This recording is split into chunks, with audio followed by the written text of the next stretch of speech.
Hello friends, welcome to my YouTube channel. Next question हम start करते हैं। Measurement and instrumentation के जो क्वेश्चन हम सोल्व कर रहे थे, तो नेक्स्ट क्वेश्चन है question number 61। Junction point reversible switch is use to. तो जंक्शन पॉइंट रिवर्सिबल स्विच जो होता है वो किस लिए यूज में लिया जाता है? To reduce the effect of thermo electric EMF in Kelvin double bridge. तो केल्विन डबल ब्रिज हमारा क्या होता है? लो रेजिस्टेंस मेजरमेंट करने का मेथड होता है, लो रेजिस्टेंस का। तो इसके अंदर क्या आता है हमारे पास? एक थर्मो इलेक्ट्रिक ईएमएफ जनरेट हो जाता है। तो उसके इफेक्ट को रिड्यूस करने के लिए हम क्या करते हैं? Junction point reversible switch use में लेते हैं। क्वेश्चन नंबर 62 है, a bridge circuit works at a frequency of 2 kilohertz. Which of the following can be used as detected for detection of null condition in the bridge. तो frequency of 2 kilohertz पे work करता है कोई bridge circuit है हमारे पास। तो ये क्या होगा? फ्रीक्वेंसी पे वर्क कर रहा है, तो ये एसी ब्रिज सर्किट है। फिर दे रखा है कि नल डिटेक्शन को डिटेक्ट करने के लिए कौन सा डिटेक्टर यूज में लेना है हमें 2 किलो हर्ट्ज के लिए। ऑप्शंस दिए हुए हैं, vibration galvanometer, tuned amplifier, headphones and all. तो इसका ऑप्शन हमारे पास क्या हो जाएगा? इसका ऑप्शन हो जाएगा हेडफोन्स। ऑप्शन सी जो है करेक्ट आंसर हो जाएगा। इसको हम बोलते हैं टेलीफोनिक डिटेक्टर भी बोलते हैं और हेडफोन्स भी बोलते हैं। किसके लिए यूज में लिया जाता है? 200 हर्ट्ज से 2 किलो हर्ट्ज तक की जो भी फ्रीक्वेंसी रेंज होती है उसके लिए हम हेडफोन्स यूज में लेते हैं। और ट्यून्ड एम्पलीफायर जो होता है वो कहाँ यूज में लेते हैं? ग्रेटर देन 2 किलो हर्ट्ज के लिए। और वाइब्रेशन गैल्वेनोमीटर जो होता है 2 हर्ट्ज से 200 हर्ट्ज तक का यूज में लेते हैं। तो 200 से 2 किलो हर्ट्ज के बीच में हम हेडफोन्स या फिर टेलीफोन डिटेक्टर यूज में लेते हैं। नेक्स्ट क्वेश्चन है question number 63। Which bridge is used for measurement of inductance of the coil having low Q. तो लो क्यू कोयल इंडक्टेंस के लो क्यू कोयल के इंडक्टेंस के मेजरमेंट के लिए हम कौन सा ब्रिज यूज में लेते हैं? तो ये होगा L Anderson bridge. Next question दे रखा 64th। Hay bridge is used for measurement of. तो हेज ब्रिज किसके मेजरमेंट के लिए यूज में लिया जाता है? Inductance of high Q coil. इसके अंदर कोयल क्यू की वैल्यू क्या होती है? ग्रेटर देन 10 होती है। उसके लिए हम हेज ब्रिज यूज में लेते हैं इंडक्टेंस के मेजरमेंट के लिए। क्वेश्चन नंबर 65 है, vibration galvanometer is used at the null detector for the bridge working at a frequency of. तो वाइब्रेशन गैल्वेनोमीटर अभी हमने देख लिया किसके लिए यूज में लेते हैं? फ्रीक्वेंसी रेंज जो होती है 2 हर्ट्ज से 200 हर्ट्ज के बीच में जो फ्रीक्वेंसी रेंज होती है उस पर जो भी ब्रिज हमारा वर्क करता है उसके लिए हम क्या यूज में लेते हैं? वाइब्रेशन गैल्वेनोमीटर यूज में लेते हैं as a null detector. Next question देखते हैं, क्वेश्चन नंबर 66 दिया हुआ है, which bridge is used for measurement of frequency. तो फ्रीक्वेंसी मेजरमेंट के लिए क्या यूज में लेते हैं? हम वेन्स ब्रिज यूज में लेते हैं। इसको याद रखने का तरीका है, फ्रीक्वेंसी को हम किससे डोनेट करते हैं? ओमेगा से भी डोनेट करते हैं और ओमेगा से स्टार्ट होने वाला ब्रिज होता है हमारा वेन ब्रिज। तो इस तरह से आप इसको याद कर सकते हैं। नेक्स्ट क्वेश्चन है question number 67। Which of the following bridges is independent of frequency. Options दिए हुए हैं, Maxwell LC, hedge bridge, Anderson bridge and D option है बोथ ए एंड सी। तो फ्रीक्वेंसी से इंडिपेंडेंट कौन सा ब्रिज होता है हमारे पास? तो मैक्सवेल ब्रिज होता है, वो भी हमारा फ्रीक्वेंसी इंडिपेंडेंट होता है, इंडिपेंडेंट ऑफ सप्लाई फ्रीक्वेंसी। और एंडरसन ब्रिज जो होता है जिसको हम एल एंडरसन भी बोलते हैं, लो क्यू रेजिस्टेंस, लो क्यू कोयल का इंडक्टेंस मेजर करने के लिए जो यूज में लिया जाता है। तो ये दोनों जो ब्रिज होते हैं वो इंडिपेंडेंट ऑफ फ्रीक्वेंसी होते हैं। तो ऑप्शन डी जो है करेक्ट आंसर हो जाएगा इसका, both A and C. Hay's bridge जो होता है वो क्या होता है? फ्रीक्वेंसी पे डिपेंड होता है। नेक्स्ट क्वेश्चन है 68। Wagner earth connection is used for. तो वेगनर अर्थ कनेक्शन किसके लिए यूज में लिया जाता है? To eliminate the effect of earth capacitance या फिर फॉर एलिमिनेटिंग अर्थ कैपेसिटेंस। एक क्वेश्चन काफी इंपॉर्टेंट क्वेश्चन है, काफी बार एग्जाम में पूछा जाता है, स्टार मार्क कर लीजिए इसको। वेगनर अर्थ कनेक्शन या वेगनर अर्थ डिवाइस जो है किस लिए यूज में ली जाती है? काफी बार एग्जाम में पूछा जाता है। नेक्स्ट क्वेश्चन है, the capacitance and loss angle of a given capacitor specimen are best measured by. तो कोई भी कैपेसिटर दिया हुआ है हमारा, उसके लिए हम क्या करना है? कैपेसिटेंस मेजर करना है और लॉस एंगल मेजर करना है। तो पूछ रहे हैं कि कौन सा जो मेथड है या कौन सा ब्रिज जो है वो बेस्ट सूटेड है इसके लिए। ऑप्शंस दिए हैं, Wheatstone bridge, Maxwell bridge, Anderson bridge and Schering bridge. तो व्हीटस्टोन ब्रिज हम किस लिए यूज में लेते हैं? रेजिस्टेंस के मेजरमेंट के लिए यूज में लेते हैं। हमें पूछा कैपेसिटर स्पेसिमेन के लिए। मैक्सवेल ब्रिज जो होता है वो मीडियम क्यू कोयल के लिए यूज में लिया जाता है इंडक्टेंस मेजर करने के लिए। नेक्स्ट है एंडरसन ब्रिज। तो एंडरसन ब्रिज भी इंडक्टेंस मेजर करने के लिए यूज में लिया जाता है, किसका? लो क्यू कोयल का। ऑप्शन डी है शेरिंग ब्रिज। तो ये ऑप्शन जो है करेक्ट आंसर हो जाएगा यहाँ पर। इसके लिए ही हम क्या करते हैं? कैपेसिटेंस जो होता है उससे मेजर करते हैं, और लॉस एंगल जो होता है उसको भी इससे मेजर करते हैं।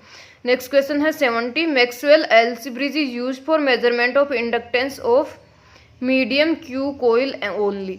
तो इसको याद रखने का तरीका क्या है, मीडियम क्यू के लिए आपको क्या करना है, मैक्सवेल एलसी ब्रिज याद रखना है एम से एम। तो इसको याद करने का एक तरीका हो जाएगा आपका, मैक्सवेल एलसी ब्रिज किस लिए यूज में लिया जाता है, क्यू कोयल जिसका क्यू जो होता है मीडियम होता है उसके इंडक्टेंस मेजरमेंट के लिए हम मैक्सवेल एलसी ब्रिज यूज में लेते हैं। नेक्स्ट क्वेश्चन है question number 71, which of the following bridges can be use to construct a harmonic distortion analyser. तो हार्मोनिक डिस्टोर्शन एनालाइजर किस ब्रिज को यूज करके हम कंस्ट्रक्ट कर सकते हैं।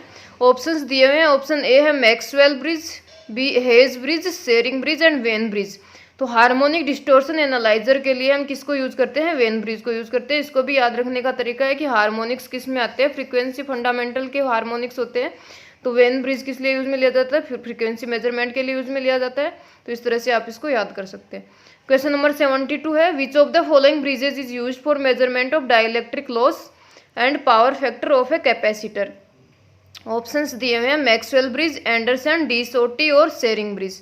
तो क्या हमें पूछ रहा है यहाँ पे, कैपेसिटर जो है उसका पावर फैक्टर और डाइलेक्ट्रिक लॉस के मेजरमेंट के लिए कौन सा ब्रिज यूज में लेना है। तो मैक्सवेल तो हमारा हो गया लो मीडियम क्यू कोयल के लिए, एंडरसन ब्रिज हो गया लो क्यू कोयल के लिए, डी सोटी ब्रिज जो होता है वो कैपेसिटेंस मेजरमेंट के लिए, और शेरिंग ब्रिज भी कैपेसिटेंस मेजरमेंट के लिए। तो ये ऑप्शन तो आपके पहले ही इनकरेक्ट हो गए, दो बचे हैं डी सोटी और शेरिंग ब्रिज। तो इसके अंदर हमारा dielectric loss and power factor जो है हम शेरिंग ब्रिज की हेल्प से मेजर करते हैं। नेक्स्ट क्वेश्चन है 73, dissipation factor of a capacitor is measured by which bridge. Options दिए हुए हैं, एंडरसन ये किस लिए होता है, इंडक्टेंस के लिए, हेज ब्रिज भी इंडक्टेंस हाई क्यू के लिए, शेरिंग ब्रिज वेन ब्रिज होता है फ्रीक्वेंसी के लिए। तो ऑप्शन सी करेक्ट आंसर हो जाएगा। क्वेश्चन नंबर 74 है, in De Sauty bridge it is possible to obtain balance. De Sauty bridge जो होता है, हर ब्रिज के अंदर हमारे पास 4 आर्म्स होती हैं, तो क्या होता है कि ऑब्टेन कर सके, बैलेंस ऑब्टेन करने के लिए क्या पॉसिबल होना चाहिए। ऑप्शंस दिए हुए हैं, even if both the capacitors are imperfect, if one of the capacitors is perfect, only if both the capacitors are perfect and all of these. तो डी सोटी ब्रिज के अंदर जो होता है बोथ कैपेसिटर्स आर परफेक्ट होते हैं, तभी हमारे पास बैलेंस ऑब्टेन होता है। तो ऑप्शन सी करेक्ट आंसर हो जाएगा। क्वेश्चन नंबर 75 है,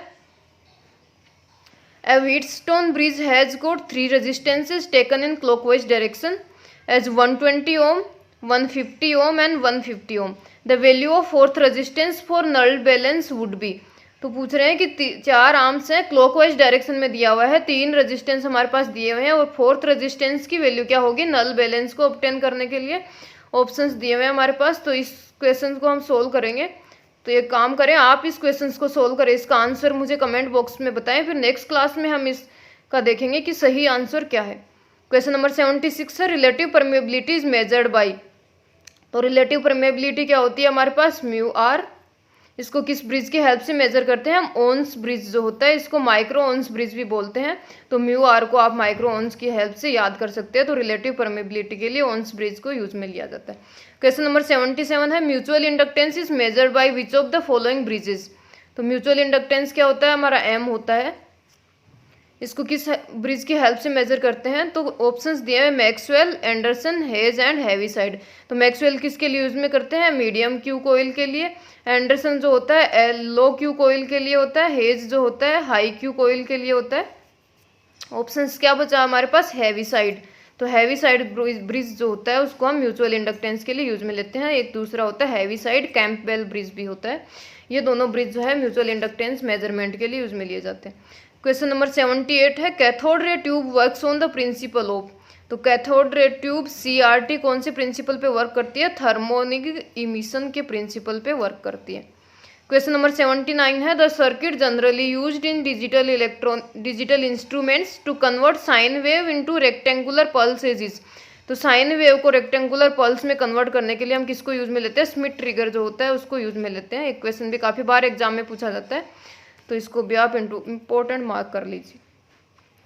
नेक्स्ट क्वेश्चन देखते हैं, question number 80, A screen pattern oscillogram shown in the given figure is obtained when a sine wave signal of unknown frequency is connected to the vertical input terminals and at the same time a 600 Hz sine wave voltage is connected to the horizontal input terminals. तो vertical input terminals जो है हमारा, यहाँ पे हम क्या करते हैं, अननोन फ्रीक्वेंसी कनेक्ट कर रहे हैं, सिग्नल साइन वेव सिग्नल। और हॉरिजॉन्टल इनपुट टर्मिनल जो है, यहाँ पे हम 600 हर्ट्ज की साइन वेव वोल्टेज कनेक्ट कर रहे हैं ऑफ एन ऑसिलोस्कोप। तो पूछा what is the value of unknown frequency. Unknown frequency क्या है, जो वर्टिकल इनपुट टर्मिनल्स पे हम कनेक्ट कर रहे हैं उसकी वैल्यू पूछी है कि अननोन फ्रीक्वेंसी की वैल्यू क्या होगी। इसको हम किससे डिनोट करते हैं, वर्टिकल को FY से, और हॉरिजॉन्टल जो होती है उसको FX से, क्योंकि X एक्सिस हॉरिजॉन्टल एक्सिस होती है। और हमारे पास ये यहाँ पे डायग्राम दिया हुआ है जिसको बोलते हैं हम ओसिलोग्राम। जो ओसिलोस्कोप जो होता है इसका जो पैटर्न बनता है उसको हम ओसिलोग्राम बोलते हैं। तो ये वर्टिकल एक्सिस दी हुई है, ये हॉरिजॉन्टल एक्सिस दी हुई है, और ये पैटर्न दिया हुआ है। जिस तरह का भी पैटर्न हमें ऑब्टेन होता है, जो भी फिगर है, तो यहाँ से हमें फाइंड आउट करना है कि अननोन फ्रीक्वेंसी क्या होगी, वर्टिकल इनपुट टर्मिनल्स पे जो फ्रीक्वेंसी होगी। तो इस क्वेश्चन को भी आप सोल्व करें और इसका आंसर मुझे कमेंट बॉक्स में दें। नेक्स्ट क्लास में मैं इस क्वेश्चन का जो है आंसर बताऊंगी कौन सा ऑप्शन करेक्ट आंसर है। नेक्स्ट क्वेश्चन देखते हैं, क्वेश्चन नंबर 81।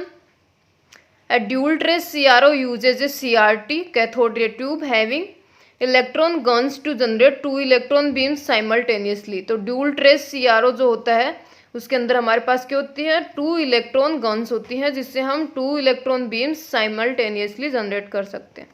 क्वेश्चन नंबर 82 है, what is the approximate input impedance of CRO। Cathode ray oscilloscope का इनपुट इम्पीडेंस क्या होता है, 1 मेगा ओम। या फिर इसको आप लिख सकते हैं कि input impedance of CRO is very high. हमेशा जो है इनपुट इम्पीडेंस हाई होता है CRO का। नेक्स्ट क्वेश्चन है 83, विच of the following is an active transducer. Options दिए हुए thermistor, thermocouple, LVDT and all. तो एक्टिव ट्रांसड्यूसर हमारा जो है इसके अंदर से ऑप्शन बी करेक्ट आंसर है। सिर्फ थर्मोकपल जो है एक्टिव ट्रांसड्यूसर है, बाकी सब पैसिव ट्रांसड्यूसर। नेक्स्ट क्वेश्चन है 84, piezo electric crystal is generally employed for measurement of which of the following. तो पीजो इलेक्ट्रिक क्रिस्टल जो होता है वो किसके मेजरमेंट के लिए यूज में लिया जाता है, flow, velocity, acceleration and temperature. तो इसका ऑप्शन सी करेक्ट आंसर हो जाएगा। पीजो इलेक्ट्रिक में क्या करते हैं, हम प्रेशर अप्लाई करते हैं तो डिस्प्लेसमेंट होता है हमारे पास। क्वेश्चन नंबर 85 है, विच of the following is not a self generating type transducer. तो सेल्फ जनरेटिंग टाइप ट्रांसड्यूसर कौन सा नहीं है, ऑप्शंस हमारे पास दिए हुए हैं thermocouple, piezo electric pickup, photovoltaic cell, magnetostriction gauge. तो इसका ऑप्शन डी करेक्ट आंसर हो जाएगा। बाकी सारे जो है self generating type of transducer है। क्वेश्चन नंबर देखते हैं 86, a semiconductor device made out of a material having very high temperature coefficient of resistances. तो very high temperature coefficient of resistance किसका होता है, थर्मिस्टर का होता है। जो क्या होती है, सेमीकंडक्टर डिवाइस होती है, इसका टेम्परेचर कोफिशिएंट ऑफ रेजिस्टेंस जो होता है वेरी हाई होता है। क्वेश्चन नंबर 87 है, थर्मिस्टर का क्वेश्चंस काफ़ी बार एग्जाम में पूछे जाते हैं तो इसको भी आप याद कर लीजिए। थर्मिस्टर के ऊपर बेस्ड काफ़ी क्वेश्चंस एग्जाम में पूछे जाते हैं तो इम्पोर्टेंट है एग्जाम के पॉइंट ऑफ व्यू से। तो इसके ऊपर जो भी क्वेश्चन बनते हैं आप पढ़ लें उनको। क्वेश्चन नंबर 87 है, the principle of operation used in capacitive transducer to measure level of liquid is change of. तो क्या पूछ रहा है, कैपेसिटिव ट्रांसड्यूसर है, क्या करता है, मेजर लेवल ऑफ लिक्विड के लेवल को मेजर करता है। तो इसका प्रिंसिपल क्या है, इसका प्रिंसिपल होगा चेंज ऑफ डाइलेक्ट्रिक स्ट्रेंथ। अब इसके अंदर दे रखा है हमें principal of operation used in capacitive transducer. तो कैपेसिटिव क्या होता है, हमारे पास डाइलेक्ट्रिक होते हैं, 2 प्लेट्स होती हैं, उसके बीच में डाइलेक्ट्रिक मटेरियल होता है। तो इसका आप याद कर सकते हैं, चेंज ऑफ डाइलेक्ट्रिक स्ट्रेंथ जो है इसके प्रिंसिपल पे यूज वर्क करता है। ये क्या करता है, लेवल मेजर करता है लिक्विड का। क्वेश्चन नंबर 88 है, the resistance of 125 ohm strain gauge changes by 1 ohm for 4000 micro strain, the gauge factor for strain gauge is. तो पूछा है कि 125 ओम का स्ट्रेन गोज रेजिस्टेंस है 125 ओम्स, ये क्या होता है 1 ओम से चेंज होता है फॉर 4000 माइक्रो स्ट्रेन के लिए। तो गोज फैक्टर क्या होगा, स्ट्रेन गोज का। तो गोज फैक्टर का क्या होता है, फॉर्मूला आपके पास होता है गोज फैक्टर इक्वल टू, ये हो जाएगा हमारे पास delta R upon R upon delta L upon L। तो इससे आप इसकी वैल्यू फाइंड आउट कर सकते हैं। इसकी वैल्यू जो भी आएगी फाइंड आउट करके आप कमेंट बॉक्स में मुझे कमेंट लिखें। नेक्स्ट क्लास जो होगी उसके अंदर मैं बताऊंगी इसका ऑप्शन कौन सा करेक्ट है। तो आप ये जो भी मैंने क्वेश्चन पीछे बताए हैं उन सबको सोल्व करें। मैं देखती हूँ आप पूरा वीडियो यहाँ पे देखते हैं या नहीं देखते हैं। काफ़ी इंपॉर्टेंट क्वेश्चंस मैं यहाँ पे सोल्व करवा रही हूँ, तो आप इन सब क्वेश्चंस को सोल्व करके इनके कमेंट बॉक्स में आप मुझे इनके आंसर बताएं। फिर नेक्स्ट क्वेश्चन में मैं आपको और अच्छे क्वेश्चन सोल्व कराऊंगी और इन सबके आंसर भी बताऊंगी। क्वेश्चन नंबर 89 है dummy strain gauges are used for. तो डमी स्ट्रेन गोजेज किस लिए यूज में लिया जाता है? To compensate the effect of temperature change या फिर कंपनसेशन ऑफ टेम्परेचर चेंजेस के लिए हम डमी स्ट्रेन गोज को यूज करते हैं। नेक्स्ट क्वेश्चन है क्वेश्चन नंबर 90। ये हमारा लास्ट क्वेश्चन है मेजरमेंट का। इसके बाद सारे क्वेश्चंस जो भी मुझे लगे थे इंपॉर्टेंट वो मैंने यहाँ पे करवा दिए हैं। इसके बाद मैं कोई एक टेस्ट सीरीज लाऊंगी आपके लिए, तो जो भी बच गए क्वेश्चन उसके अंदर रहेंगे। इनमें से भी काफ़ी क्वेश्चंस होंगे, तो आप इनको अच्छे से पढ़ें तो आपको पता चलेगा आपने क्वेश्चंस याद करे हैं या फिर नहीं करे हैं। अगर आपको क्वेश्चन याद नहीं हुए, अगर पढ़ने में डिफिकल्टी हो रही है या फिर आपको लग रहा है कि ये क्वेश्चन का लेवल जो है आपने पढ़ा नहीं है और आपको आ नहीं रहा है, तो बार बार क्वेश्चंस को याद करें। पढ़ेंगे इनके थ्रू, जाएंगे वीडियो के थ्रू, तो आपको बार बार उसको देखने को मिलेगा। तो इससे आपको जो है याद रहेगा कौन सी चीज़ किसके लिए यूज में ली जाती है। क्वेश्चन नंबर 90 है smallest change in input that can be able to measure is called. तो smallest change in input that can be measure, that can be able to measure क्या कहलाता है? हमारा रिजोल्यूशन कहलाता है। इसका क्वेश्चन भी बहुत बार एग्जाम में पूछा जाता है। रिजोल्यूशन होता है, उसके अलावा प्रीसीजन होता है, एक्यूरेसी होता है। इन सब के क्वेश्चन जो है एग्जाम में पूछे जाते हैं, तो ये भी आप पढ़ लें। तो यहाँ पे मैंने 90 क्वेश्चंस आपको मेजरमेंट एंड इंस्ट्रूमेंटेशन के सोल्व करवा दिए हैं। इसके अलावा मैं 10 क्वेश्चंस और लेकर आऊँगी आपके लिए इंपॉर्टेंट, लेकिन वो मैं एक टेस्ट सीरीज की तरह लेकर आऊँगी, तो उसके ऑप्शंस जो हैं आप बताएंगे। इसके अलावा जो मैंने न्यूमेरिकल अभी करवाए हैं, जो गए हैं पीछे क्वेश्चंस जो मैंने लिखे हैं यहाँ पे, वो आप सोल्व करें और इसके आंसर जो है मुझे कमेंट बॉक्स में कमेंट करें। तो नेक्स्ट क्लास जो होगी उसके अंदर मैं बताऊंगी आपको कि इनके आंसर्स क्या हैं, और काफ़ी न्यूमेरिकल क्वेश्चंस जो भी बनते हैं फॉर्मूला बेस्ड वो सारे आपको सोल्व करवा दूंगी मैं यहाँ पे। तो चलिए नेक्स्ट क्लास में मिलते हैं। अगर आपको ये वीडियो यूजफुल लगा हो तो इसको लाइक एंड शेयर कीजिए, कमेंट भी कीजिए अगर आपको वीडियो कैसा लगता है, क्वेश्चंस किस तरह के लगते हैं, लेवल क्या है क्वेश्चंस का, आपको समझ आ रहे हैं या नहीं आ रहे हैं, और आप किस तरह के वीडियोस चाहते हैं। इस तरह के कमेंट आप मुझे कमेंट सेक्शन में बताकर सजेशन बता सकते हैं। और चैनल को अभी तक सब्सक्राइब नहीं किया तो सब्सक्राइब कर लीजिए, और आगे आने वाले वीडियोज़ के लिए बेल आइकन प्रेस कर लीजिए। Thank you.